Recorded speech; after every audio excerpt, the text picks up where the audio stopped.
Bienvenidos, señores y señores, to another episode of the Bleed Lows podcast. This episode of the Bleed Lows podcast is brought to you by Bet Online. It's playoff time, and the road to Vegas goes through San Francisco and Baltimore. Bet Online is your number one source for your playoff football odds, stats, trends, and lines. With everything from point spreads to hundreds of player performance props, head to Bet Online today. Stay updated on all the action. Bet Online, where the game starts. Bienvenidos, sangrones. I know you guys are always on our kissy because we start late, and I think we actually either started on time or we were early today. But as you can see, we got a packed house today. So joining us on the show is first-timer is Jeeho Yoo from the Yonhap News. He's going to give us all the information that we need to know about the Seoul Series and the Dodgers going over to Korea. And I don't need to introduce this guy because I know all you Dodger fans, you know him. So I'm going to leave it up to him to talk about what he wants to talk about. But we're very excited. Joining us officially now, a friend of the carne asada, Clint Pasillas. He's got a new show. I know you guys have already been listening and watching it. All Dodgers. Clint, ¿cómo estás? Bienvenido, my friend.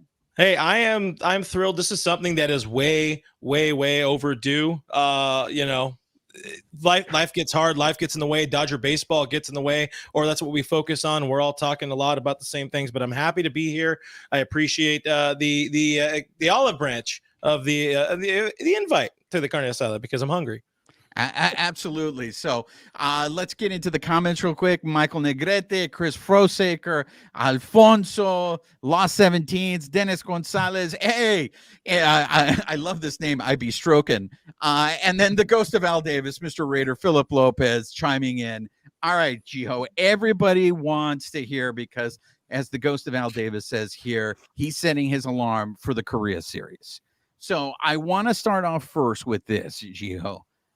Is everybody in Korea just going nuts? They just can't wait for this series, not only just for the Dodgers and the show pods, but there's going to be some exhibition games where Korean teams are going to be playing both the Dodgers and the show pods.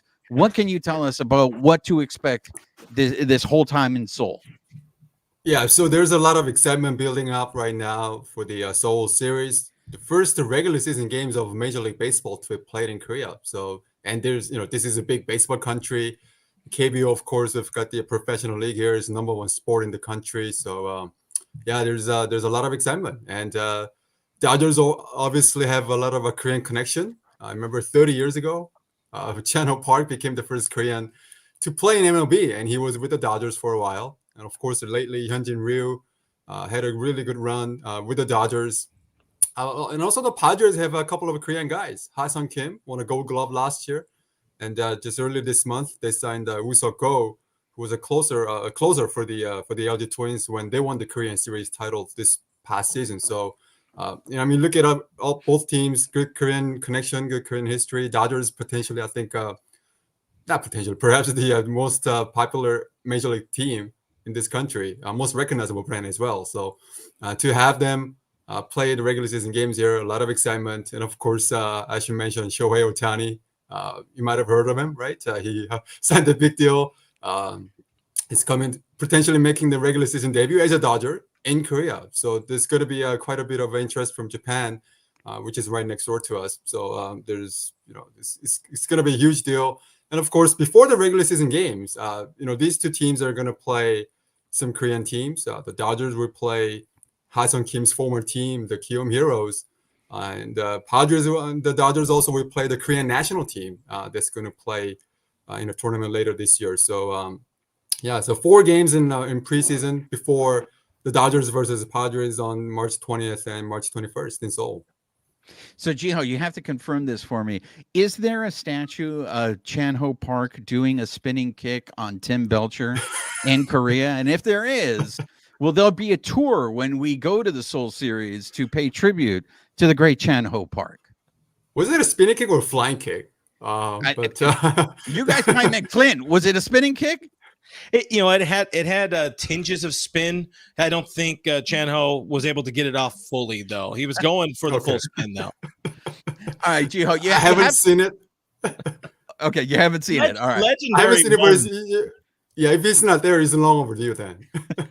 So you have to. A lot of our listeners, our viewers, they want to know how can they get tickets. And so there's these rumors going around that the only way you can get tickets is if you have a Korean zip code. Like I know the stadiums there are smaller. So I'm understanding that it's maybe 17,000 capacity there. How hard is it gonna be to get tickets? And can anybody here in the United States, are they going to be able to realistically get tickets to these series?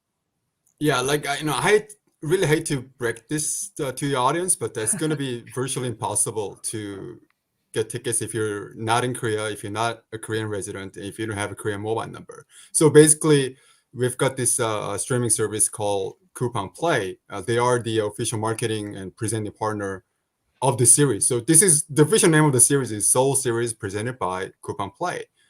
Think of like Apple TV over in the U.S. and the Coupon Play. They're really expanding into sports. They're streaming a lot of international events. They're the official exclusive digital partner for the Korean national soccer team. So all the national team matches are on Coupon Play, and they carried some of the Premier League teams summer exhibition tours in Korea, and now they're getting into this baseball thing. And you have to be a paid member of their premium membership, Coupon Wow, WOW, to be able to even access the ticketing sites. So, and you need Korean residence, a Korean address and Korean phone number to be able to sign for the membership in the first place. So, yeah, it's going to be really hard, if not impossible, to find tickets if you're outside Korea.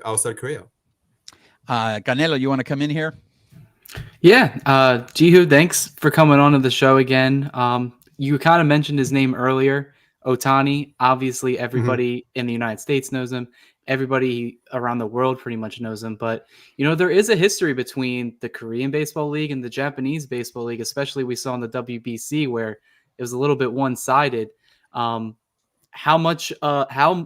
highly anticipated are the fans in Korea waiting to see Otani come there, even though he is a Japanese baseball player? Yeah, so I would argue, I was just joking with one of my Japanese baseball writer friends in Tokyo that, he pointed out, Shohei is in the center of this promotional poster thing. And I told him, you know what, this guy might be more popular than Ha-Seong-Kim in Korea. And, Ha-Seong Kim, even when he played in the KBO, he wasn't even the most popular guy on his own team. And there would have been Jung-Hoo Lee, who signed with the Giants recently. Ha-Seong Kim was not a household name, if you will, in the KBO. I mean, he was a good player. He was an all-star. But he was not an MVP candidate. He was not a household name. Whereas Shohei Otani, any casual baseball fan would know this guy.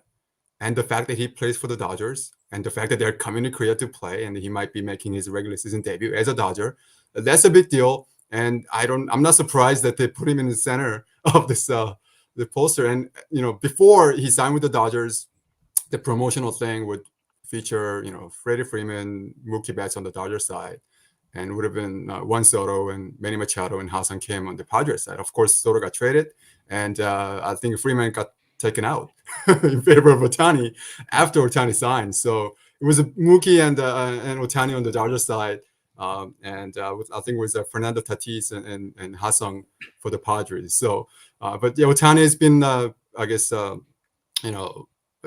he's going to draw a lot of interest, to say the least. And I'm expecting a lot of the Japanese fans will somehow try to get tickets to this game. Being in the same time zone as Korea and not being not that far from Seoul to travel for them. Yeah, and then one more thing before I let somebody else ask you a question. Kind of just popped to my head, and it's something I've seen a lot on social media recently. And you mentioned that the Dodgers are pretty much the most popular team out in Korea, and we're starting to see that trend in Japan as well.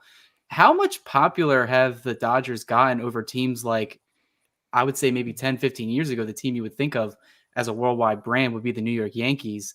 And it seems like overseas that the Dodgers seem to be taking over that It's not the first time this has been mentioned. Teoscar Hernandez brought it up as well, saying pretty much internationally, you think of the Dodgers before you think of teams like the Yankees and the Red Sox. Is that kind of how the vibe is right over there in Korea and on the eastern, part of the world?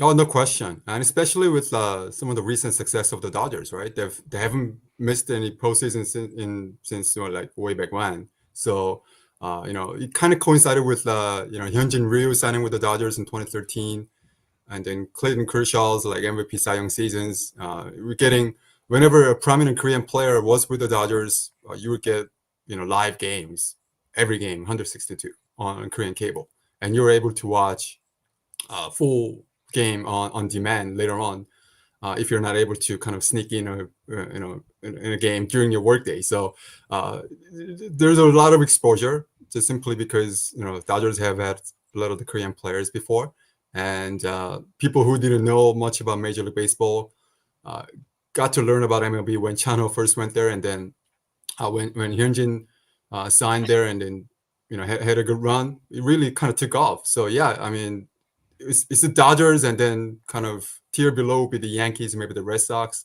and then everybody else below. So and then so that's how kind of things shake out over in Korea. All right, cool. Thank you. Hey, Clint, you got anything for Jeeho before we let him go? We want to be respectful of his time. Yeah, Jeeho, I was going to say, I'm assuming you got to have some friends, you got some family out there, you got your own home address, you got a real money-making opportunity right here to be selling off some tickets to some local Dodger fans here in LA. How do we make that happen on the low? We won't report you. We won't tell anybody this is happening. I think this would be an all Dodgers and Bleed Los exclusive access to some tickets. How do we make this happen? Yeah, man. Well, I'm gonna have to get those tickets myself in the first place. So, like, I'm not good with all this, logging on at sharp 8 p.m. It's gonna go instead at 8 p.m. sharp in Korean time. So you gotta be there online, kind of do the clicking thing, and then I'm not good at those. So I don't know. Well, we'll all be up at 3 I mean, even if I were, I wouldn't be telling you guys. So that's fair. That's very fair. We're gonna know. We're gonna see, like, you're gonna see the little Instagram drop of him just kind of laying on his digital tickets or however that goes. Throw it in our face, at least. Okay. Absolutely. Look, Jeeho, we really enjoyed having you on. We hope this is the first of many visits that you make to our show. As you can see, we are now international. We're the melting pot, I think, of all the Dodger Universe podcasts. Before I let you go, there are some comments here on the chat that we want to throw out to you. I got to call out Chris Frosaker because I love this comment that he made in terms of Chan Ho Park, and that is, I think Chan Ho Park tried Sweet Chin music to Tim Belcher. That's right, Shawn Michaels ripped off Chan Ho Park. I think we're gonna have to go back to that. There is a question here from Alfonso. Does South Korea have a preference on a Major League Baseball team? I think you hinted at it. Has it become officially now the Dodgers? And before the Dodgers, what was South Korea's MLB team of choice? No, it's been the Dodgers for as long as I can remember. And I don't know how big of a deal MLB was before Channel Park signed there. So it would have been really sort of a small cult following of baseball before Channel signed there. And then when he moved over, we started getting games live on Korean cable. That's when it really took off, and that's when the Dodger brand really started growing. So I don't know what it had been before Dodgers, but for the good chunk of the last 30 years, I think it's been the Dodgers. And who cares before the Dodgers, right, Jeeho? Yeah, sure. All right, so we're gonna let Jeeho go. He's gonna go to the YouTube now to see if we talk shit on him. But we really appreciate you having, and like I said, you have an open invitation. You break any news, anything you want to tell us. If you find a way to give tickets, maybe feel free to come on, Jeeho. Thank you very much. Clint is gonna be the first one to know if I get tickets. All right, we'll defer to Clint. Okay. All right, thank you, Jeeho. Thanks. So I want to.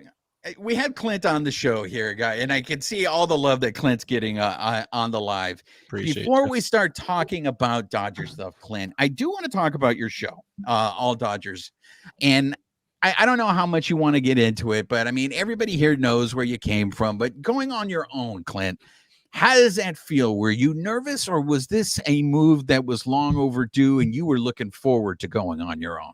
That's a yes and yes and yes. Definitely nervous the first day firing off live. It did not hurt that Shohei Otani signed with the Dodgers, not the Toronto Blue Jays. That was a massive boost for the brand. But yeah, no, it was definitely a lot of nerves, a lot of hand wringing, a lot of just trying to set up every little dumbass thing behind me as perfect as you can. Anything to buy yourself more time before actually hitting that button and seeing how it goes. But the outpouring of support from people was incredible. You guys as well. It's obviously, I gave up on social media for a while, just being so knee deep into what I was doing before. And to see the next crop of people, I love what Cody does online as well. Canelo, as you guys call him, of course, here on the Carne. Thank you. But it's been phenomenal, and I'm really, I say to start each of my shows, I'm thrilled to be doing it on my own, and I really am. And it was, to a degree, something that just kind of, it ran its course. I love my guys there. Love my guys there. Love Doug. Shout out DN. They just hit 80K today, and I'm proud to say I'm a significant part of that along the way, and all the success to them going forward. But I wanted to do something different and at the same time the same, and it's been really, really fun, and I'm looking forward to continuing to work with everybody here. I think I was talking to Roger in the DMs. I want to have you guys on the show. I want us to actually get into baseball talk, actual things happening in the game, but just the beginning here, just the beginning of the All Dodgers experience, I guess we'll call it. But it's been fun, and I appreciate, again, you guys having me on. Absolutely. So let's get into it. So there was a trade, not a trade, excuse me. There was a signing made. And that is the Dodgers signed a left-handed pitcher, and it wasn't the left-handed pitcher that you guys are all anticipating. It was Paxton. So your initial thoughts on that deal, Clint? So I was live as it happened, and I've been live while a couple of these things have happened. The Yoshinobu Yamamoto signing happened, and you're like, are people fucking with me? I don't know if we're allowed to cuss on there. Absolutely, we are. Yeah. Are these fuckers fucking with me on the chat here? You don't really know what's happening. And sorry to our partners. I believe we are partners now, and share that I don't know, lineage, whatever you want to call it, but. As that happened, you're like, holy crap, this is happening. And it's a whole lot less, of course, with somebody like James Paxton. But I love the deal. It hits exactly what this team needed. You needed to have a lefty in that starting rotation. You needed to have one more arm, because to go into into opening day with Emmett Sheehan as your number 5, as okay as he was, I don't feel super comfortable with that guy being your number 5 guy for the first few months, and then them letting the rest sort of shake out. And of course, you'll see plenty of Gavin Stone, and Nick Frasso season is definitely here in 2024. But to get one more grown up in the house, that's big. That is very big. And I also said it on my live stream. You don't know about the injury history with Walker Buehler for one. Tyler Glasnow has been more glass than now at times, and Yoshi's just coming over here from Japan. There's a lot of question marks. Could be a really, really good starting rotation, or things could fall apart like we've seen at times in the last couple of years. Canelo, you wrote a piece, and actually you've been harping on Paxton for a while. So I want to make sure that you get your flowers on this, Canelo. Your thoughts on Paxton?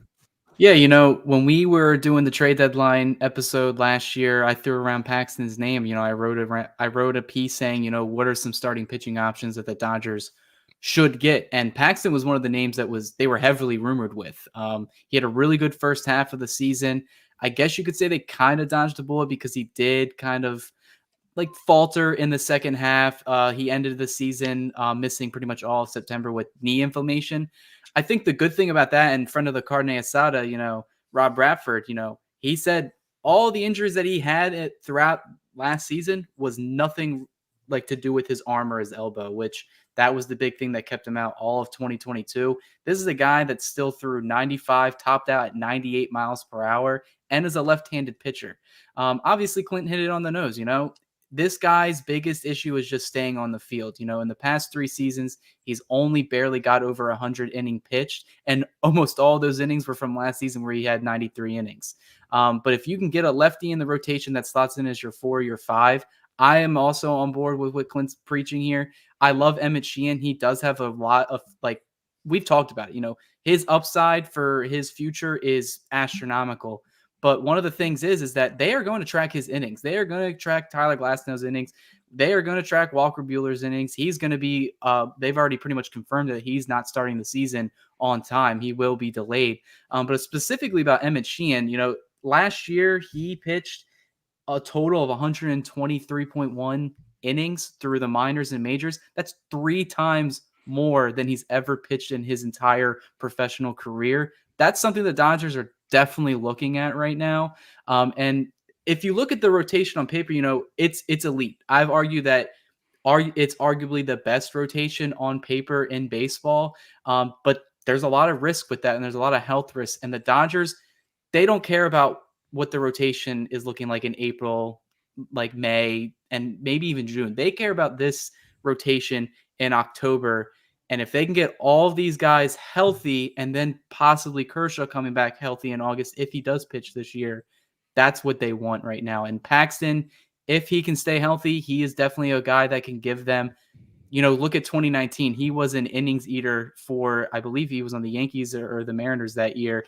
He was that guy. And the Dodgers really just need him to be that guy. If you can get that out of your 5th spot in the rotation, golden. And it's a 1-year deal. Like I said, if it's a 1-year deal, it doesn't matter if it blows up in their face. It was just a 1-year commitment. We like to harp, on the Noah Syndergaard deal last year, but we weren't committed to it, and he ended up getting shipped to Cleveland, which is probably the worst thing to happen to anybody. So I'm excited for the signing. And like I said in the article I posted, I don't think they're done.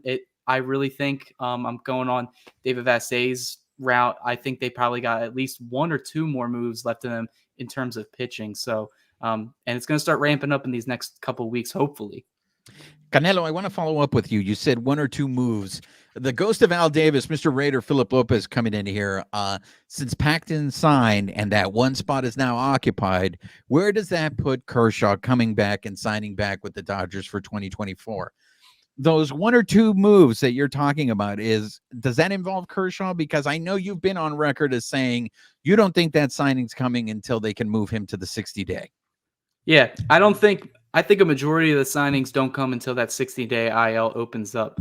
Dodgers are kind of in a tough spot right now with their 40 ban, where it seems like every time they trade or sign for somebody, they got to juggle their way out of the situation that they're in.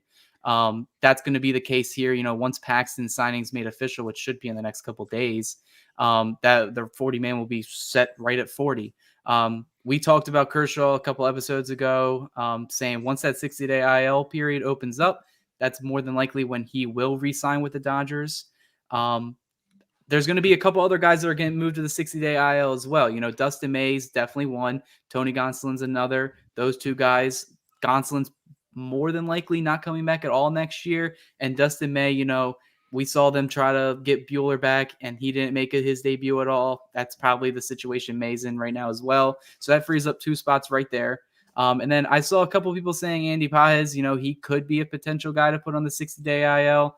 He is coming off of shoulder surgery. They could just take their time with him, let him rehab. But he could just start the season on time. It's entirely up to them. It's really just where they think their 40-man roster is at right now. So say all 3 of those guys go on the 60-day IL, that's 3 more spots that have now just been cleared. They're definitely going to fill them up before at least opening day starts. And there's going to be a lot of outlier free agents that don't get signed right away. They may take a flyer on some guys. And then there's some guys that are on minor league deals like Daniel Hudson, who in his contract, if he doesn't make the opening day roster, he can just opt out of it. So if everything goes well, he could be that guy and they add him to the 40 man. So there's going to be a lot of stuff to watch these next couple of weeks with free agency. But I think those 2 moves, Kershaw will be like that 3rd guy that's like waiting on the outside corner. I think they're going to get 2 guys that are going to impact the team immediately. Doesn't mean those 2 guys are going to be on the team come October or being anywhere impactful at all, but they would just be strictly depth pieces. Clint, both Canelo and I are on record as thinking that Kershaw's not coming back this year. Everybody's super positive that he's going to recover. And I mean, this is an injury that Woodruff, they've already said it's the same injury and that Woodruff is going to be gone for the whole season. Are we the Debbie Downers? Are you more optimistic on Kershaw coming back, Clint? Where do you stand on Clayton Kershaw? In terms of him being able to pick up a ball and pitch again, I feel pretty confident. Anytime you're undergoing the knife with Dr. Neil Elatrash, you should feel pretty confident about it. I felt also positive after his conversation with Vassay about a month or so ago. I think right now is that we should be nearing that first time he's actually, oh, I got one here. First time picking up that baseball. And that's when he's really going to know kind of where his body is feeling. We saw him do this a couple of years ago when the elbow was barking on him or the forearm was barking on him in 2021. And he didn't really know if he was going to come back, if he was going to be able to pitch. And thankfully the lockout kind of allowed him that time. So when it comes to him actually pitching next year, I think he feels really good. I don't think the shoulder was as bad as it could have been. However, one of the things I've been kind of harping on is I do wonder if he wants to come back to LA where he's not first fiddle anymore. He's not first chair anymore, which he shouldn't be. He's elderly like myself. He's been through a number of things in his career, we'll say. And I don't know that he really, he doesn't have a clear path outside of his legacy. He doesn't have a clear path to guaranteed having a starting position in the postseason. And I don't know that that's something he's overly enthralled with. So I would say if there's anything that keeps Clayton Kershaw from not coming back to the Dodgers in 2024, and I fully agree with Cody here in saying that the injured list is what's holding everything up. I've been barking that they have a gentleman's agreement. When all this is cleared up, you're coming home. That said, completely contradict that. There's a fair chance he'll be like, and in Texas, they really need starting pitching. I want to be home. I spent the last couple of months at home. So all of that, I guess, to say I'm real 50-50 on it. I feel confident about him pitching, and I would say it's more likely than not with the Dodgers. Yeah, Clint, do you get shit for that? Because that's a subject that's come up a few times on our show over the years, for sure. That's come up on the show a couple of times, and that is how real is this whole, Kershaw's coming back and he's not the man anymore. Look, it is a new regime, a page has been turned, and I wonder how does he take that into account and been like, look, this was my team for so many years, and now I'm coming back and it's not my team. Is that just a narrative that's being created, or do you think there's any truth to that he's going to use that to make a decision? I mean, I can't, if I'm putting myself in his shoes, and I'm absolutely not a future Hall of Fame Major League Baseball player. If I'm putting myself in his shoes, I couldn't help myself from at least thinking about that a little bit. He's never somebody who's like the spotlight. He doesn't care about his numbers. He knows he's the man. He just wants to go out there, pick up the ball every fifth day and help his team. But there's the human condition. And to kind of, what has he always told me? He told media, he's told fans, he's told all of us, I don't want to keep pitching and feeling like I'm hanging on. I want to go somewhere and win. Well, the Dodgers have it when it comes to going somewhere and winning. But he wants to not just feel like he's there going along for the ride. And in LA, again, you kind of feel like maybe it's sort of going along for the ride. It's still Clayton Kershaw. That we had the argument a couple of years ago with Clayton Kershaw, Walker Buehler. Buehler's the future ace. He should be the face of the rotation and of the organization. And Walker said, "Look, this is Clayton's team until he decides to hang up the spikes." And I think this team will still feel that, but will Clayton feel that in his heart of hearts? Nobody's going to know. He very much keeps that kind of stuff guarded. But again, just me, personal, like the human touch of it, I could not help but think about it at least a little bit. This is a perfect segue to talk about the Hall of Fame, but Canelo, I want to go to you. we had this conversation that when Kershaw gets in, if he doesn't get 100%, it's going to be because people are going to argue, oh, well, he wasn't good in the postseason. If he comes back to the Dodgers, will people use the argument that's often used in the NBA a lot? Well, look, he came back to a super team to have to win another World Series. Like, is that a real narrative? Does he think? I mean, I don't think he thinks about it, but to put it in perspective, because Billy Wagner didn't make the Hall of Fame, someone put out a tweet where it was like lowest ERA in the live ball era, and it was a bunch of relief pitchers, and then Clayton Kershaw was like smack dab, like second or third on the list. For a guy that has as many innings pitched as he does, to have an ERA, I think it was like 2.48 career, that just solidifies his Hall of Fame case right there. It should be unanimous. We've talked about it all the time. But somebody is going to hold probably something against them, something in the postseason, something along those lines. If he does come back and the Dodgers do win the World Series, I mean, I guess other fans are going to come up with another excuse. 2020 was the Mickey Mouse year, as so many other fans like to say. This year it'll just be, all right, well, they're the Golden State Warriors of baseball. This doesn't count. Kershaw pulled a KD, Otani pulled a KD. That's something I've seen a lot recently on social media. Otani pulling a KD. I mean, I don't think the stars are aligning on that one, but yeah, I don't think Kershaw is going to care about any of that. And then to go along with it, I think he cares a good amount about probably his legacy. And I think there is something to it for him to finish his entire career with the Dodgers. A lot of people that have been close to Kershaw but can't speak through his mind, they have also suggested that, him finishing out his career fully through with the Dodgers means a lot more than him ending his career saying in Texas, where does he really want to go out in another team's uniform? And, the Rangers, I don't really think that's a perfect fit right now anyway. They're struggling to get Jordan Montgomery back. They also have like two pitchers that, Max Scherzer and Jacob deGrom. Those guys are probably in limbo in terms of when they're going to make their debut next season. I don't think the Rangers are financially fit or roster wise ready to take on another guy who is at best making his debut in mid to late August, because that division is still very competitive. The Mariners may be selling off a lot of their assets. The Angels, for God knows what reason, they are still trying to remain competitive. And then even like the Astros, they just signed Josh Hader. Unfortunately, I was preaching the Hader train here on this show. But they're bottom of their bullpen, and they're probably going to go all in this year because they have a lot of free agents coming up in the next year or two.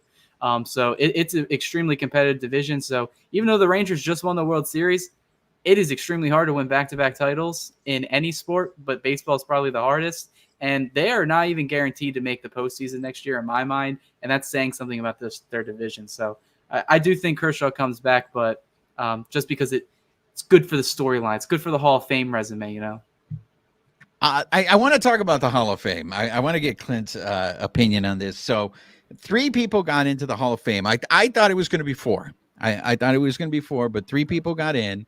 Former Dodger Adrien Beltre, Joe Mauer, and Helton got in. So I want to start off with Beltre first because, Clint, I know you have some thoughts here on seeing he's going to go in as a Texas Ranger. But your overall thoughts on Adrien Beltre? To me, in my era, I mean, obviously I'm older. I got into baseball a little bit later, but for me, that is the guy that got away. I'm sure the next generation is going to look at Corey Seager. Go 10 years back, it's going to be Pedro Martinez. But knowing that Beltre was just coming into his own. This was a kid who he battled the injury bug. Great piece by, I think it was Mike DiGiovanna on LA Times before they gutted everything this past week, about the whole Adrien Beltre experience and coming up as a 19-year-old, the whole issue with what is his age and all that kind of stuff. But the fact that this was a dude that got away because of bad ownership, bad decisions. He was there, he wanted to come back, but Paul DePodesta he had his hands tied behind his back by McCourt, and all over the place. I have a lot of different thoughts on it, but I'm happy that this dude got in. There were few better for the game of baseball. One of the better people to watch. A great ambassador to the game was Adrien Beltre, and he deserved it. And I'm happy he's a first ballot Hall of Famer. Should have been 100%, but we don't see those ever for some reason. But yeah, you really do wish it would be with a Dodger cap on that plaque, but sadly it did not happen. And I agree. I'll just throw it out there and I'll throw back to you guys. I agree that, the first couple of years of his career weren't that pretty by the stats, but again, he was just coming into his own. And if it wasn't for a juiced up Barry Bonds, would have been the National League MVP in 2004. I want to interrupt this because we're getting an update here. Apparently there was an earthquake. And I don't know if there was an earthquake because we were going to talk about the Hall of Fame and people were anticipating my shit takes on the Hall of Fame. God knew, Juan. But yeah, if you guys can let me know where this. Okay. So DJ Jesse is saying it was in San Bernardino, maybe 4.5. I don't know if that was the epicenter. I didn't feel anything. I'm just checking. It might have been another Dodgers signing, so I'm checking the Twitter to see. All right, Babyface is on it. Let us know where you guys are representing the Dodgers earthquake tonight in the chat. There we go. So the Beltre thing, and Canelo, I don't know. You may be too young for this, but Clint, that breakout season that he had, a lot of people were attributing to that injury that he had. And it was forcing him to change his batting stance. It was forcing him to stay back. If by some, revisionist history, the Dodgers did re-sign him, do you think he would have, because after that he went to the Mariners, and I know a lot of it was that stadium messed with his numbers and all that stuff. But if he played his whole career with the Dodgers, would you anticipate, Clint, him putting up the Hall of Fame numbers that he ended up doing? I mean, I think with where he was at in his career at that time, again, the injury really helped him stay back, changed his entire approach at the plate, and that work he was doing at the time with Tim Wallach, that really set him on that eventual Hall of Fame path. Definitely the Green Monster helped get him back on track. Nobody wanted to play at Safeco at that era, I guess we'll say. I mean, we're never going to really know what happens, but I feel like there were enough pieces coming together for Belly in his career, the OG Belly to me, in his career at that point to keep putting up the numbers somewhere. I mean, it's not like he was bad in Seattle. Those were pretty damn good numbers. Yeah, and he wasn't getting paid a whole lot of money at that time. He got paid a lot more his second or third foray through free agency, but there's as much saying that he would have been a Hall of Famer had he stayed in LA, saying the other way. But in my heart, I feel he definitely would have continued on that path. He would have continued figuring it out, as it were. Canelo, if they keep Beltre and he ends up playing his whole career at the Dodgers, there's no Justin Turner. Are you okay with that? See, this is the part, in life, everything happens for a reason. Butterfly so not to be philosophical for you guys, but it sucks that he didn't play his entire career as a Dodger. Me, I'm obviously the youngest one here. So I grew up, Beltre was a Ranger. That's so him going into the Hall of Fame with the Rangers cap on just makes sense to me because ever since I watched baseball, that's where he was playing. I didn't watch baseball when he was on the Red Sox, the Mariners, not even the Dodgers. I wasn't even alive yet. But here's the thing. Life happens, he went through his journey. I watched a video on YouTube. I forget who it was. But they basically were saying, he was one of these Hall of Famers that, he had okay, early years, but then it was 30 onward was when he just turned it up a notch. And that doesn't really happen often. Usually a lot of guys have really strong starts and then they kind of plateau once they hit their 30s. And then it's a steep decline. But because of the numbers they put up in their first 6-8 years in the show, they were just valid enough to get them into the Hall of Fame. So it's cool to see Beltre the way he, when he was on the Rangers, he made that, in my opinion, that those teams relevant, back-to-back World Series with them. It sucks that he ended his career when they were in the midst of their endless rebuild. And then they ended up winning the World Series a handful of years later after he was gone. So, but yeah, like I said, I'll remember him as a Ranger. You guys are a little bit different because you guys watched him play on the Dodgers. But I like Justin Turner too. I think he was a good piece of this team. if he stays on the Dodgers throughout the entire year, we're talking about alternate timelines here, like different stuff's happening. So I'm not trying to get no Marvel MCU, Marvel Cinematic Universe over here. So I'll just leave it at that.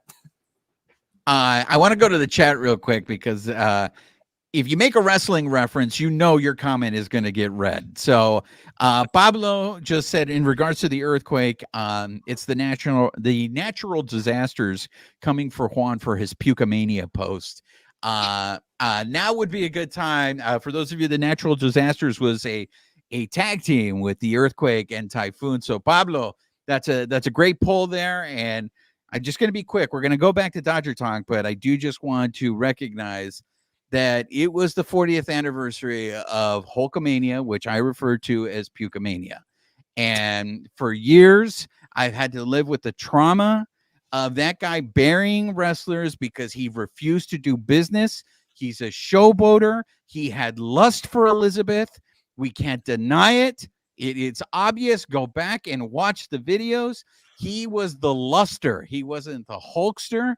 And I know that a lot of you feel the same pain that I feel, but for 40 years, we've had to deal with this guy lie to us. When he said, say your prayers, take your vitamins. Vitamins, you mean steroids, sir?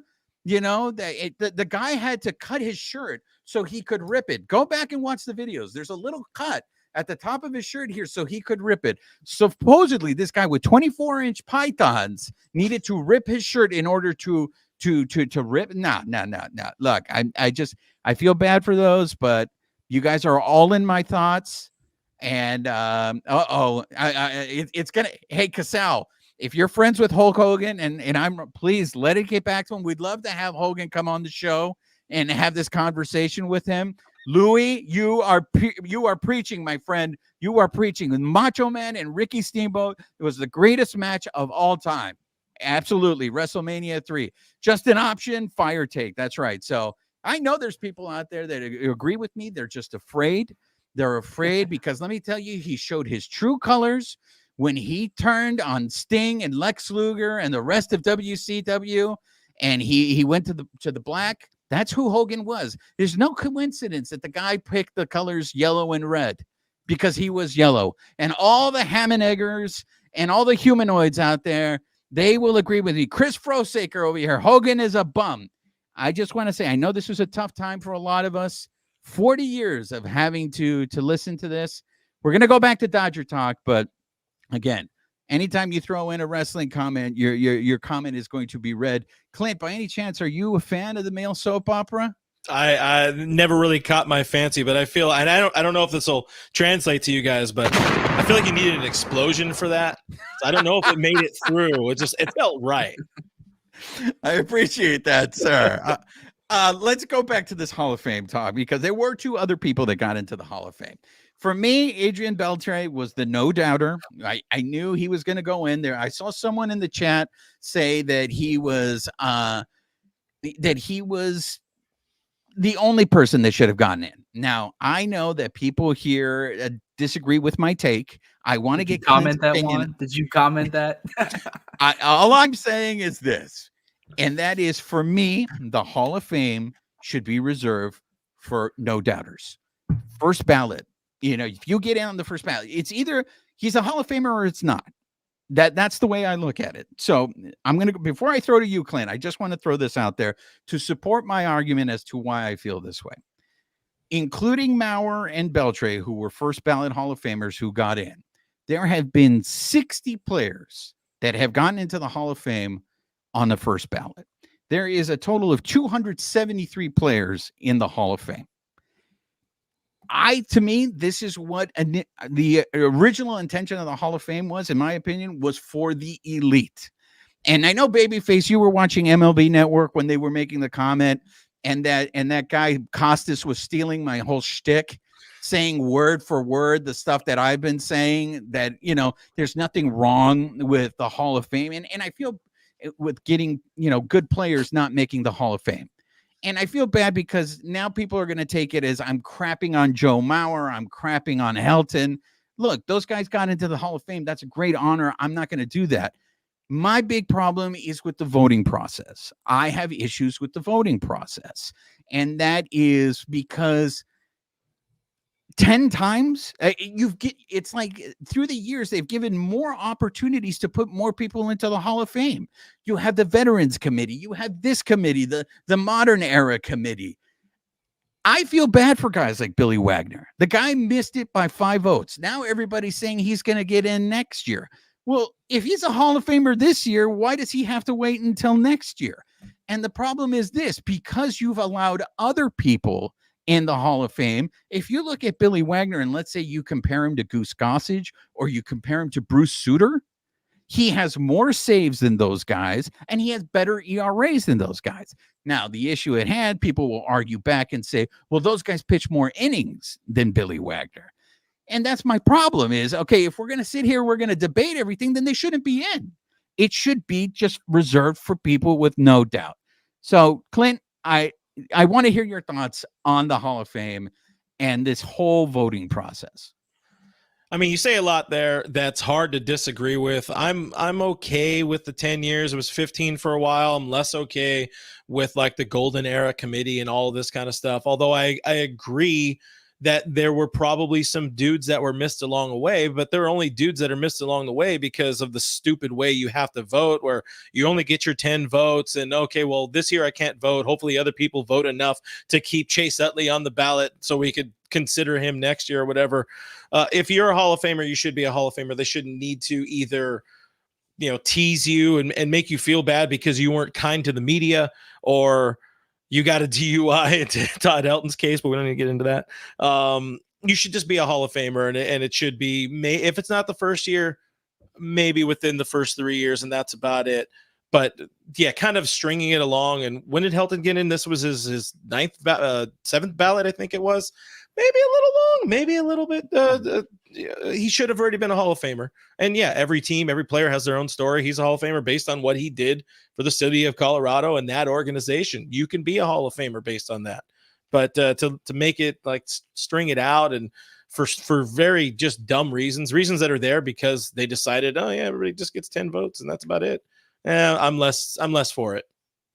Canelo, I know you worship at the altar of Joe Mauer. I know you were very happy about Joe Mauer getting in. Babyface, and you can chime in too, because you weren't sold on Todd Helton getting in. Canelo, I want to hear your thoughts on who did get in and the Billy Wagner missing by 5 votes. Yeah, a lot to tackle in that little, like a lot of stuff going on. So I feel bad for Wagner. It does get a little bit annoying that, some voters will put them on the ballot one year and then say, all right, well, and then others will say, all right, well, he's not a first ballot or second ballot. He's a 10th ballot guy. Like we'll vote for him that year. John Heyman posted an article, I think, and I saw it and I kind of like rolled my eyes at it, where he was like, I'm so glad that my vote wasn't like the one that didn't get, like wasn't the reason that he didn't get in. And he kind of compared it. He was like, well, if you look at relief pitchers, he doesn't have the WAR compared to like starting pitchers. Kind of went with the argument saying, relief pitchers are just starting pitchers that failed. And I think if you look at it that way, then no relief pitcher ever should make the Hall of Fame, I guess. So I didn't agree with it. I think you have to, it's like what I brought up on the last slide. You have to look at each position objectively. You have to look at, when you look at Chase Utley's numbers compared to other guys that are in the Hall of Fame, it doesn't look like he's a Hall of Famer. But when you look at his career numbers against second basemen that are in the Hall of Fame, then you're like, all right, there's a case to be made here. Like in terms of second baseman of his era, there is a case that eventually he will make the Hall of Fame. Enough people will vote for him. I think Joe Mauer was definitely that guy. That's the Jeff Kent argument as well. Jeff Kent should be in the Hall of Fame. One of the best, the most prolific home run hitting second baseman in the game's history, should be in the Hall of Fame. But sorry to derail you. No, that's all right, because I want to clarify. That was Clint. Before our friend, the guy that said that, Jeff Snyder, starts blaspheming and slandering me, saying I'm the one that said Jeff Kent should be in the Hall of Fame. All I was saying was, if you put Chase Utley in, then there's a guy named Jeff Kent who's going to say, excuse me, I have a good argument because I have better numbers than Chase Utley. I'm not saying that Jeff Kent should be in the Hall of Fame. All I'm saying is that's the problem, right? Is once you put one guy who maybe is on the fence, then you're making an argument for someone else. Canelo. The floor is yours, sir. Yeah. Going with Joe Mauer. I posted about it, growing up, that dude, like, I'm a little biased. I like Chase Utley. Chase Utley was my favorite position player growing up. And then in terms of catcher, Joe Mauer was the guy. I grew up playing baseball. I still play baseball, and I am primarily a catcher. He literally was the best hitting catcher. He was one of the most highly touted prospects. There was that whole thing where, is he going to commit to football? Is he going to come to baseball? He chose baseball, goes to the Minnesota Twins, gets an MVP as a catcher. Unfortunately, the catching position is just a demanding position in sports. It's probably the most demanding position in all of sports, next to like a running back in the NFL, and we saw as he got towards the end of his career, he just couldn't do it anymore. They ended up moving him to first base because of injuries. And, we've seen even, the Giants, Buster Posey retired early because of injuries, because of concussions. It is a demanding position, but objectively, if you look at other catchers that are in the Hall of Fame, Joe Mauer is statistically one of the better catchers to ever play baseball. So I think it was great that he got in. It was a huge discussion like about a couple months ago where they're like, well, is he going to be a first ballot? So I was pretty surprised to see that I believe he got like well over 80% of the ballot. So it seems like a lot of these Baseball Writers Association guys, they agree with me there. And then Helton, this is where everyone's going to start disagreeing with me right now. I preached it last week. I thought Todd Helton is a Hall of Famer. Roger was texting me back and forth saying, well, he played in Coors. And I said, okay, well, that doesn't matter because if you look at his away splits, got the numbers. In 4,612 road plate appearances, he had a slash line at 287, 386, 469 with 142 home runs. This dude was elite away from Coors. Obviously, playing at Coors, his numbers did go up a little bit. But I think it's like what Clint kind of went on, if you look at the Rockies' history and what he meant to that team with how elite of a hitter he was, the case was pretty much easy to be made. And, he's been on the ballot for quite some time now. So based off percentage points, we knew he was going to get it eventually. And that's the same thing people have been talking about Chase Utley recently as well, where, his first year on the ballot, he's at like around, I think he had like 30% or just under 30. So he'll probably get in the Hall of Fame, probably a couple of years down the line, maybe a 6th year, something like that. But the Hall of Fame is just really confusing with the way voters vote. I think they really kind of do need to change the voting system. I think they need to give different people the opportunity to vote, because we've seen some years where some guys, they don't put a single guy on the ballot. And I know Juan, next year's ballot's really interesting because you got one Ichiro on the ballot. And I know you told me off air, if he's not 100% in, there's obviously something wrong here. So that'll be something to keep an eye on. I will burn shit down. I will burn shit down if Ichiro doesn't go in unanimous, because I want to have the writer on who feels that guy's not a Hall of Famer. I want them to justify that. Babyface, your name was invoked. And leave it to Canelo, right? We're talking about the Hall of Fame, and he's got to bring it and make it all about Chase Utley. Yeah, the whole thing is about Chase Utley, but your name was invoked. Defend your stance on Todd Helton. I mean, what I was saying about Coors, like Canelo said, I mean, definitely, it helps his case, right? But I think getting back to more what the problem what you guys are talking about is the voting. Like going back to like Billy Wagner, right? I saw something that he missed by 5 votes, right? And there was like a couple people that just voted for like 2 people, didn't use all 10, right? And there was some people that had him on last year, and then they didn't put him on this year.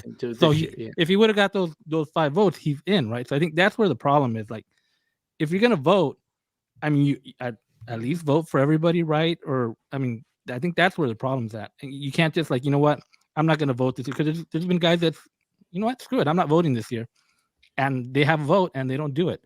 So I think that's where the issue's at, and I think that's what's got to be fixed. Yeah, I thought it was actually interesting, and I did shoot this text to you guys where they did an update on the ballot when about 209 of them were made public, and we talked about it pretty in depth with Gary Sheffield. He was like, at that time, he was like 0.5% of making that criteria. Obviously, when we saw all of them were put in, he was a little bit lower than that. And then I believe it was his last year on the ballot, so he just missed out too. So when you were saying, you thought it was going to be 4 players to get in, I thought at one point it was going to be, if it wasn't Wagner, it was going to be Sheffield, which would have been awesome to see because, we talked about him so in depth, but it just sucks that he barely missed as well along with Wagner. I mean, the thing with Wagner too is I think he'll get in, right? He should get in next year, right? Probably, yeah. Like when we've said this before, Wagner gets in, that means Kenley Jansen is getting in. Here we go. 5-6 Here we years from now. go. Kenley Don't Jansen will be a top 4 on the saves list by the time he's done. I think he's getting in. I want to get to Dennis Gonzalez's comment just because when will Mike Scioscia get his due with the Hall of Fame? Dennis, there is no bigger Mike Scioscia fan than I, but Mike Scioscia is not getting into the Hall of Fame. To me, when you ask me what a catcher is, I would show you a picture of Mike Scioscia. Unfortunately, his bat was just not there for him to get into the Hall of Fame.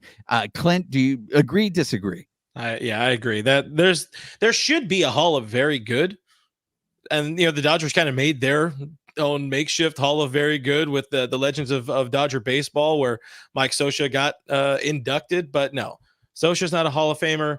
Bulldog is maybe close, but is not a Hall of Famer. Fernando, because of the story and what this man meant to baseball globally, it's a fucking shame he's not. It's a farce that he's not in the Hall of Fame. But you could also say the same thing with the number. I mean, Pete Rose not being in the Hall of Fame. Yeah, okay, whatever. Yeah, he bet on his team after his playing days. But now that spurs a whole other opens another can of worms there. But to the question, no, Mike Scioscia not a Hall of Famer. Hall of Very Good. Hall of Important. Not fame. And I do want to address Roy Estrada's comment here about Kimbrel. And that same list that you mentioned, Canelo, Kimbrel was on that list. Yeah. So if you look at Kimbrel career-wise, I know Dodger fans do not like him. I put myself on that list. And, Clint, I don't know if you know this. I live by Philadelphia. All my friends are Phillies fans. They got the Craig Kimbrel experience, especially this postseason. So they all have him. Yeah. If they see him in public, they're throwing a cheesesteak at him. That's all I know. So, but you look at his career-wise, postseason's different. He's kind of on that Kershaw wave. When he was on the Red Sox, they didn't even let him close out the World Series. They said, "Hey, we're putting in Chris Sale to close this bad boy out." I mean, the Braves didn't let him face Uribe, right? Yeah, they didn't let him do anything. But if you look at his career in the regular season, he is one of the best relief pitchers of all time. And he was electric in his first couple years with the Braves.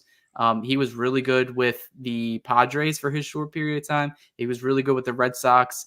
And, he's been bouncing around team to team now, where last year he was an all-star. He was an all-star for the Phillies. He will, no doubt, in my mind, be a really good pickup for the Orioles as well. And it's like what Roger said. If these guys, him and Kenley Jansen mentioned to David Vassay that he wants to play until he's 40. If he can do that and still rack up the amount of saves that he's getting on a yearly basis, these guys are going to be stat padding their numbers to the point where I don't know if voters are going to look at it and say, all right, well, this guy just played for a very long time. Like that. That's the one thing a lot of people give Tom Brady a lot of shit for, is they're saying, all right, this dude played for like 20 years. Of course he's going to be Peyton Manning in certain stats. And then you start getting all these debates that the world of sports brings you. So that's why I said, I think it's you have to look at it objectively, and then it's always going to be a debate. Everybody's going to be talking about it. I do agree Kenley Jansen will likely get put into the Hall of Fame by the end of his career. We'll see all his numbers set in stone. Wrote that in an article last year, when we were saying after Fernando's number was retired, we were like, all right, well, who's next? And I put Kenley on there, and a lot of people were like, Kenley? Like, is he going to get in the Hall of Fame? So I think that's going to be happening as well. And Kimbrel definitely has a really good case. All I'm saying is if Jansen gets in, then Kimbrel is going to he's going to be like Jeff Kent. He's going to be the Leonardo DiCaprio meme from Once Upon a Time in Hollywood, where he's just going to be pointing at the TV going, what the hell? He got in and I didn't get in. And again, this points out my issue with the Hall of Fame voting. Guys, we're going to start to wrap things up. There is one last topic that I want to get into. And that is Dodgers Fest is a little more than a week away. And they just announced the VIP experiences. And I don't know if you guys have seen the ticket prices or the prices for these experiences, but I know everyone is. I already saw it, but I know everyone's already, saying, blaming Otani, that they got to pay for Otani's contract. Correct me if I'm wrong, babyface, but come in here. All the money, all the proceeds from Dodgers Fest go to the Dodgers Foundation. So the Dodgers aren't pocketing any of this money, right, babyface? No, that's correct. It's all for the charity. So so they got rid of in previous years, right? They've had like those autograph sessions, right, where you see those big old long lines and I don't know, I think like last year was like $60 and you'd get like usually a player or two. So they've changed that up. They don't technically have that. So they have these where they have a lunch with Ether and they have some meet and greets where you get to go see a couple of players, but that one's $250 now. So you can go and get the autograph, get a picture or whatever. But I think those are going to be more limited now. Maybe 100 or so, 150, 200, maybe tops on that. But some of the traditional stuff, the running the bases, they do have a Fernando Valenzuela tour, which seems kind of interesting. But yeah, it's going to be a little bit different. But yeah, all the money does go to charity. But it is going to be like different this season. Clint, what is your overall impression of Dodgers Fest?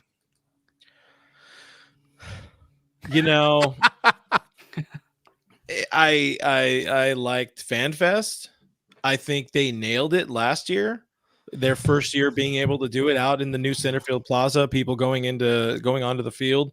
I don't know if their intent was to, limit the amount of fans going to Dodger Stadium for this. I don't know why you would want to do that because it's free money for you either way. But I don't quite understand the decision making behind just cranking up the prices for everything, especially again, it's not going to, as my old co-host Doug McCain calls it, the Otani tax, the Otani fund. This is not paying off Shohei. You're not paying off Yoshinobu Yamamoto. This is going to charity, and you might be able to get a little bit more if it's in the $10 to $15 range, a $60 range it was before, instead of $250 to whatever it is. Watch Andre Ethier eat, or however that goes. Love Dre Day, but come on now. Canelo, I mean, we knew it was coming, right? They weren't going to miss the opportunity to try to make money. And I think they kind of, dodge a bullet a little bit by saying, hey, it's for charity. But is this just a glimpse of what going to Dodger Stadium is going to be like this year when we go to the concession stand, when you try to go and buy anything at Dodger Stadium? Yeah, I mean, I think they were just trying to, shock you and blind you. That way, when you take out your wallet and you buy a beer or any type of merchandise, you just swipe your card and don't look. Obviously, price raises go everywhere. The same thing even happens here by Philadelphia. I go to the Philly Stadium pretty much all the time. Price has been going up year after year, especially now that they're a perennial NL pennant contention team. The Dodgers are just going to crank that up another level. I was interested with the FanFest, especially now that they, it's usually pretty much free for every other team that does their own FanFest. It was free last year. I thought that they were doing the price to do crowd control to get at least not as many people in, especially with the amount of people that they sign. When you get Otani and Yamamoto, you're getting pretty much all those Bridge Angel fans that were only in it for the Otani experience. They're coming over to Dodger Blue, baby, and they would probably want every chance to follow him. Otani is like a band himself. He has groupies. They follow him across the nation. So, and there was even talks about that with the news. They were saying, where if Otani, when he was choosing between the Blue Jays and the Dodgers, they were like, well, where's he going to go? Are you going to follow him to Toronto? And these fans were like, yeah, we're going to go to Toronto. We're going to go watch him play on a regular basis. So those are the fans that the Dodgers are anticipating coming in. So, they gotta do the fire regulations. They can't let too many people in the stadium. So I think that's what the prices were for. In terms of the experiences that they got there, it kind of does suck that they don't have the autographs that at a cheaper price for a lot of these fans. Just because that's something that's extremely, hard to get in person. But I don't really have anything else to really compare it to because the Phillies don't do a fan fest, unfortunately. But I would say it's just to limit the amount of people that they want to come in because of how popular the team is right now. So these are the meet and greets, the 250 each. As you can see, 3 of them are sold out already. So the 250 You mean obviously to tell me isn't a that problem. Alex Vesia, Ryan Yarborough, and JP, that session number 2 is not sold out? Not yet. I'm You can all still get in. your ticket. Who's a fire icing? Yeah, I mean it's going to be interesting as some people have been pointing out here in the chat. There are reports that it's supposed to rain that day. So if it does rain, are you guys still going to show up? I mean, Well, what is it'll be canceled if it rains. did they say that? It says it on the website. Yeah. Wow. So that because it's just days. Look, guys, let's not forget here. We're just a little over 2 weeks away from spring training for pitchers and catchers reporting. And I lied. I want to end on this on a couple of things because you guys have put it in the chat. The number of high profile free agents that are still available with a little more than 2 weeks before spring training starts. And let me start there before I go to the next thing. Clint, I feel like we saw this last year. Is this just a new trend now where we're going to see teams just trying to wait out players to bring down the prices? It sadly feels that way. This is people waiting out the Boras tax. If we're going to bring up more taxes here, because the Boras tax is one of those things you always have to worry about. But I was listening. I think you guys were talking about it last week. The 2000 or the 2021. The crazy free agency before baseball shut down, that was really fun, and lent itself to what we see in basketball, NFL, and all that. Mainly basketball, and I don't watch baseball through and through, but I think that would be a lot more fun than just kind of waiting around for weeks and weeks of MLB Network talking about where is Cody Bellinger going to sign? Here are the options, and then we just keep going on about the same damn thing. Nobody wants Blake Snell, but he's the most coveted free agent right now. Teams got to figure it out. They get money. The Dodgers are going to be paying these teams a lot of money over the next 20 years, if you really think about it, to field their own teams. Spend some damn money. Quit getting mad at the Dodgers for spending money and go get some of these guys before, 2 days before spring training. And they don't even know where the hell they're going to go. The players themselves, their families, they don't know if they're going to Florida. They don't know if they're going to Arizona. Little things like that, getting the house settled before a season. It's getting a little, we'll say a little chicken shit when it comes to how long they're drawing this out. Canelo, is it? I don't know if this is fair to say this, but could Boras be the biggest loser in this offseason, especially with what Otani and Yamamoto's agents were able to pull off? Are people going to start looking at Boras differently and being like, hey, man, was this the best deal for me or is this the best deal for you?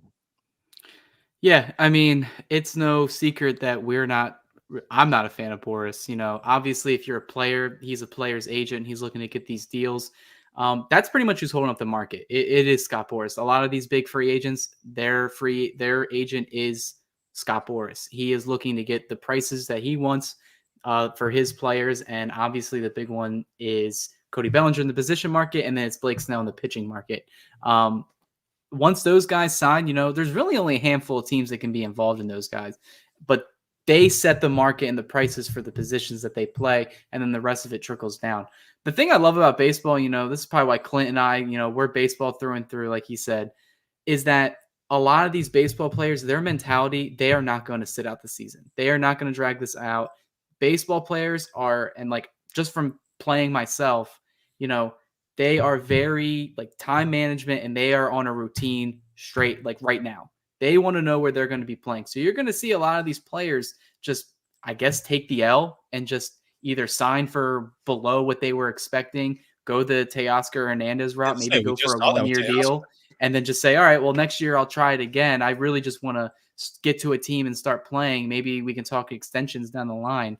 But yeah, I definitely think it is Boras just holding up the market. And I don't fault teams for not wanting to go all in on Cody Bellinger. I love Cody Bellinger, but if you look at him in his peaks, he could be worth $200 million. But if you look at him over the course of his career, I think it's a pretty big gamble to give him $200 million. Blake Snell is literally the pitcher equivalent of a Cody Bellinger, where he has 2 Cy Young awards, but he has been on a roller coaster ride his entire career. And a lot of teams don't want to give somebody with that high of a walk rate because they don't anticipate him at least doing anywhere close to what he did last year. But Boras isn't really going to budge in the price that he's asking for. The guys that I really feel bad for are just the smaller guys that are usually the fringe types that get the 1 or 2 year deal regardless. They're just sitting there waiting for these bigger guys to go, which, that's why there is a rift between, I would say, the players, the owners, and then even the role players and then the big time players, because when the MLB lockout was going on, a lot of the guys that voted to keep the lockout going on the player side were these guys that were getting paid like $30 or $40 billion a year. Like one of them was Max Scherzer, who I infamously dislike because of that. Not only what he did with the Dodgers when he was here to end his career here, but also everything that went on during that lockout year. It kind of really made me not want the players to win that side of their deal. So it is boring for me right now because, we mentioned it before in terms of baseball offseason, compared to the others, a lot of these other guys sign in like the NBA and the NFL first. So all the offseason, you're like, yeah, I can't wait to see these guys play here, here, here. But where in baseball, we're like, I just can't wait till these guys sign. Like once they sign, then we can start getting it going. Justin, the reason why I bring up will Boras lose? I mean, he's still going to get his money, but if Snell doesn't get the 270 that he wants, or Bellinger doesn't get the 200 million, doesn't that mean that Boras lost? Or is that the wrong way of looking at it, Clint? I mean, he had a stable of very flawed superstars for sure. He had a massive win a couple years ago with your boy. He wasn't an arson judge guy, but anyways, they had a massive win in the 2022 2023 offseason. And this year, yeah, he had some guys, but he just didn't have the top shelf booze at the bar. He had that really good Kirkland booze or whatever. And by perception, Scott Boras is never going to lose, or in his heart, he's never going to lose. But by perception, I think this is absolutely a big fat L of a postseason or of an offseason. But then again, we still got 2 weeks for regular teams before spring training starts, or 3 weeks or whatever it is. So there's time, but going this deep, it's definitely not a win. Canelo, I want to end the show with this. You saw something about Sasaki that you think is a developing story. And I know everybody is waiting for Sasaki to come to the Dodgers. Can you give us that update real quick? Yeah, I mean, obviously it's something to get a little excited about. I retweeted about it where, he's no longer a part of the Players Association for the NPB. It's kind of surprising over there. It seems like he really does want to come to the United States, not specifically the Dodgers. Obviously, he's going to be rumored to come here. And the Dodgers have shown extremely high interest in acquiring him whenever he is officially posted. But yeah, it is definitely something that's you could keep an eye on. Obviously, nothing's going to happen this winter. It's going to be all eyes throughout this season. And then once the fall hits, and then we know he's going to be posted, which I would say at this point, all signs are indicating that he'll take the Otani approach. He will sign that minor league deal.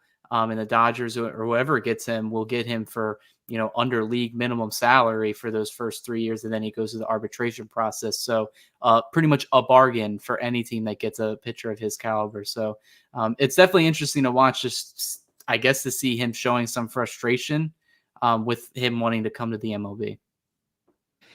Okay, guys, that's going to do it. I want to thank everybody for joining us on the live. And I know there's a couple of reminders before we sign off. For those of you, I know a lot of you were saying this in the chat, and I want to thank you. If you are newcomers, this is the first time you've come across us, please subscribe to our YouTube channel and follow us on the socials. Also want to take this time to remind everybody that the Sports Podcast Awards nominated us for Best Baseball Podcast. And the last day to vote is this Sunday, January 28th. So we have the links up on our social media. Please go ahead and vote for us. If you've already voted for us, we want to thank you very much. If you haven't, you still have time to vote. This Sunday is the last day to vote. Tell your friends, tell your family. I know Jose Ayala is getting, like, his goal is to try to get 50 votes just from his family. We really appreciate that, Jose. We want to thank our special guest, Clint. Clint has his new show, All Dodgers, and it seems like your Clint Nation. I kept seeing Clint Nation in the chats. Your people follow you, Clint. Appreciate those people. They're really good people out here on this space, man. Like, seriously, before we sign off, Clint, how aware were you of how you had a following and that these people stayed loyal to you and they follow you where you go?